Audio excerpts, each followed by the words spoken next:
বাংলাদেশে ৭১ সালে স্বাধীনতার ঘোষণা এখান থেকেই হয়েছিল। আপনাদেরই এক গর্বিত সন্তান সবার আগে চিৎকার দিয়ে বলেছিলেন উই রিবর্ন। তিনি হচ্ছেন এলডিপির সম্মানিত সভাপতি ডক্টর কর্নেল অলি আহমদ বীর Vikram. Wake up to reality. Ziaur Rahman do hereby declare the independence of Bangladesh. That we are going towards independence, কিন্তু ডিক্লারেশন জিয়াউর রহমানই দিয়েছিল। উনি আমার সিনিয়র ছিলেন, উনি আমার বস ছিলেন, উনি গিয়েছেন, আমি ওনার সাথে গিয়েছি। ইতিহাস সঠিকভাবে লেখার জন্য সময় লাগে। এখানে কারো অবদানকে খাটো করে দেখার কোনো অবকাশ নেই।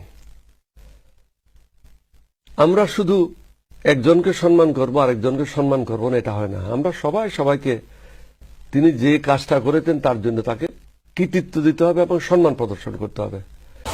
বীর চট্টলার মুসলমানেরা, স্বাধীনতার ঘোষণা এই চট্টগ্রাম থেকে স্বাধীনতার মহান ঘোষক প্রেসিডেন্ট জিয়াউর রহমান সাহেব দিয়েছিলেন।